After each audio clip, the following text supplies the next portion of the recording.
I'll never forget the day my mother saw the man behind me. When I was 8, my world was small and predictable.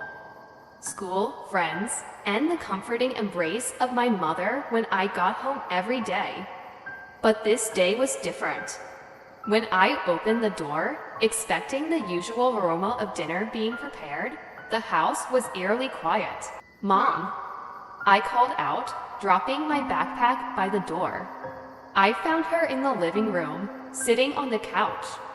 She looked pale, her face glistening with sweat. I could tell she was sick, her usual vibrant smile replaced by a weak, forced one. "Mom, are you okay?" I asked, concerned. She nodded weakly, but her eyes didn't meet mine. Instead, they looked past me, widening in terror. "Who is that?" she demanded, her voice trembling. My heart skipped a beat. I spun around, but the hallway behind me was empty. "What do you mean, Mom?" I asked, my voice small and frightened. "There's no one there," she pointed shakily. There was a man, standing right there. Her voice was barely a whisper, filled with confusion and fear. I felt a chill run down my spine. I ran to the window, just in time to see a figure in a long coat hurrying down the street, his back turned to me. He disappeared around the corner, leaving me with more questions than answers. That night, my mother was distant, her eyes constantly darting to the windows and doors. She made me promise to lock everything, even though we lived in a safe neighborhood. The fear in her eyes was contagious, and I couldn't shake the feeling that someone was watching us. The next morning, my mother seemed more herself, though a shadow of worry lingered. She kissed my forehead a little tighter than usual and sent me off to school with a forced smile. "Be careful," she whispered as I left. Days passed, and the incident slowly faded into a distant memory. But every so often, I'd catch my mother glancing over her shoulder, as if expecting to see the mysterious man again.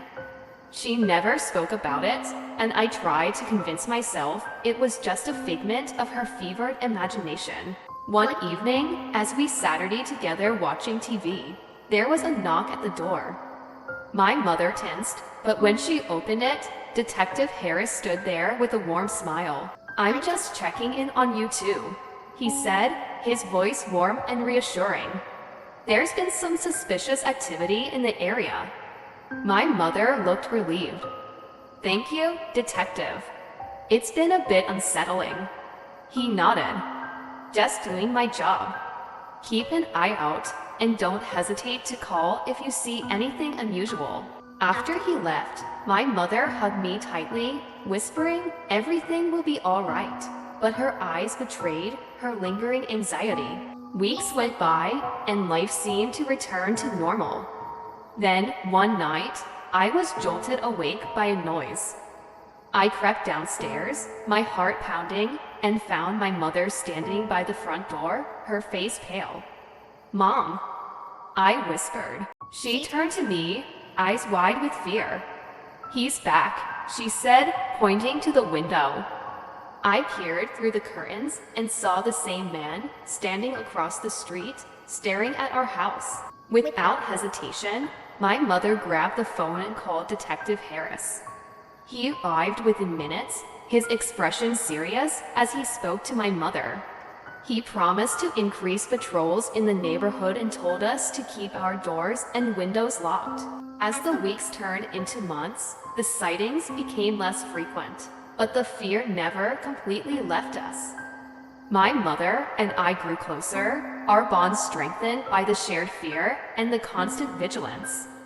Every night, she would tuck me in, her kisses lingering a little longer, her hugs a little tighter. One evening, I came home to find my mother talking to a man at the door. He was tall and broad-shouldered, with kind eyes that crinkled when he smiled. He introduced himself as Detective Harris, an old friend of my father's. My father had died when I was very young, so his mention always brought a pang of sadness. "Good news," he said. We caught the guy. Turns out, he was wanted for a series of break-ins in the area. You're safe now. Relief washed over us. My mother hugged him, tears streaming down her face.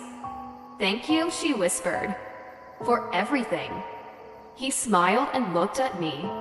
You have a brave mother, he said, and I nodded, knowing it was true. Life slowly returned to normal, the fear gradually fading into the background.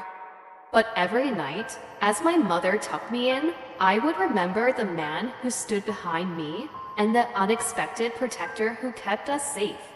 And I would always be grateful for the love and courage that surrounded me, even in the darkest of times.